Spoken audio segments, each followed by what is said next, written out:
सब लोग एक दिन का उपवास रखें। मैं भी उनके साथ कल एक दिन का उपवास रखूंगा। मैं सभी आम आदमी पार्टी के कार्यकर्ताओं से, समर्थकों से अपील करता हूं कि वो भी किसानों की इस मांगों के समर्थन में एक दिन का उपवास रखें। और मैं देश के सभी लोगों से अपील करता हूं, बहुत सारे हजारों, लाखों, करोड़ों ऐसे लोगों को मैं जानता हूं जो दिल से किसानों के साथ हैं। अपनी दिन ब दिन की दिनचर्या की वजह से वो बॉर्डर पे नहीं पहुंच पा रहे, लेकिन दिल से उनके साथ हैं। ऐसे सब लोग, अब उनको भी मौका मिला है, ऐसे सब लोग अपने अपने घरों में एक एक दिन का उपवास रखें और किसानों की मांगों के समर्थन में प्रार्थना करें। मैं देख रहा हूं पिछले कुछ दिनों से केंद्र सरकार के कुछ मंत्री और भारतीय जनता पार्टी के कुछ लोग बार बार कह रहे हैं कि ये किसान देशद्रोही हैं, ये आंदोलन देशद्रोहियों का है, यहां पे एंटी नेशनल लोग बैठे हुए हैं।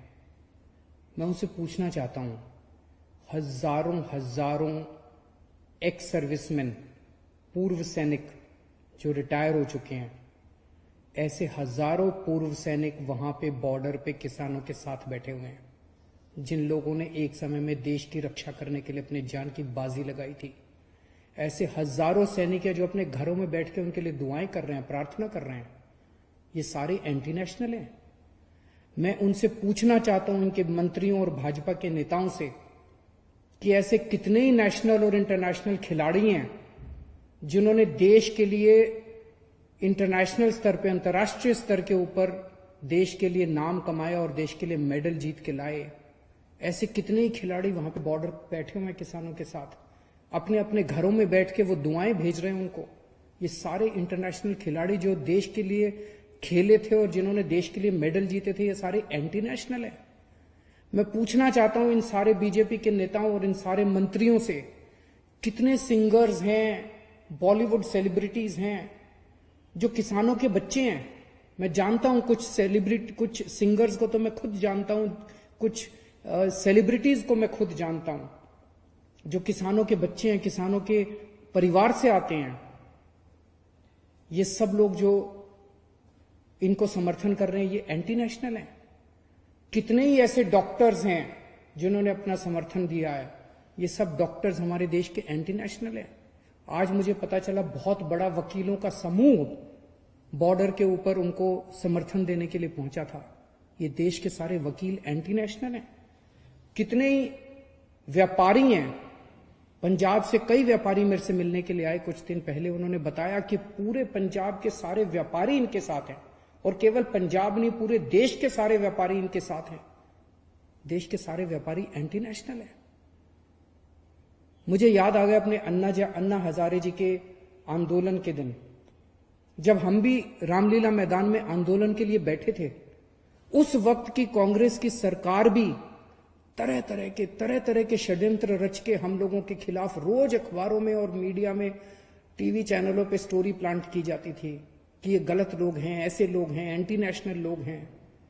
जिस तरह से हमारे आंदोलन को बदनाम करने की कोशिश की जा रही थी उन दिनों में कांग्रेस के द्वारा, आज वही कोशिश किसानों के आंदोलन को बदनाम करने के लिए बीजेपी कर रही है और सत्ता पक्ष कर रहा है। इस देश के किसानों को एंटी नेशनल कहने की हिम्मत मत करना। कुछ लोग ये कह रहे हैं कि इसमें तो कुछ चंद लोग, बस पंजाब के किसान, हरियाणा के किसान, कुछ चंद किसान इसमें शामिल हैं, बाकी जनता इसमें शामिल नहीं है। ये उनकी गलतफहमी है। मैं परसों एक शादी में गया था 2-3 दिन पहले। वहां पे मैं कुछ लोगों से मैंने पूछा, मैंने कहा इन किसान बिलों के बारे में आपको क्या कहना है, आप क्या सोचते हैं? आपको जान के ताज्जुब हुआ कि मिडिल क्लास और अपर क्लास के लोग जो वहां मौजूद थे, उन्होंने मुझे कहा, सर ये बिल बड़े खतरनाक हैं। मैंने कहा क्यों? कहते सर इन बिलों में यह लिखा है कि अब कोई आदमी कितना भी अनाज जमाखोरी कर सकता है। अभी तक इस देश के अंदर जमाखोरी करना अपराध होता था। हर अनाज की एक लिमिट होती थी। जैसे मान लो चना है तो सरकार लिमिट लगा देती थी, भाई 10,000 क्विंटल से ज्यादा कोई, या जो भी लिमिट थी, इससे ज्यादा कोई चना अगर जमाखोरी करेगा तो उसके ऊपर मुकदमा चलाया जाएगा, उसको गिरफ्तार किया जाएगा, उसका सारा सामान जब्त कर लिया जाएगा। इस देश के अंदर जमाखोरी करना जुर्म होता था, क्योंकि जमाखोरी करने से कीमतें बढ़ती थी। अब जो केंद्र सरकार कानून लाई है, इसमें जमाखोरी करना अपराध खत्म कर दिया गया। अब जमाखोरी करना अपराध नहीं बचा है। अब कोई कितनी भी जमाखोरी कर सकता है, कितना भी सामान, कितना भी अनाज जमाखोरी कर सकता है। तो फिर तो जिनके पास पैसा है वो तो बहुत सारा अनाज स्टोर करके रख लेंगे अपने पास, बहुत सारा सामान अपना, बहुत अनाज अपने अपने गोदामों के अंदर स्टोर करके। फिर तो महंगाई बहुत बढ़ जाएगी। तो मुझे वो लोग कहने लगे, सर इससे तो महंगाई बहुत बढ़ जाएगी। कानून में ये लिखा है कि अगर महंगाई 1 साल में डबल जब तक नहीं हो जाती तब तक जमाखोरी करने में कोई पाबंदी नहीं होगी। तो इसमें हर साल महंगाई डबल होती जाएगी। आज अगर 20 रुपए किलो गेहूं है तो इस साल 40 रुपए हो जाएगी, अगले साल 80 रुपए हो जाएगी, अगले साल 3 साल में 160 रुपए। ये क्या है?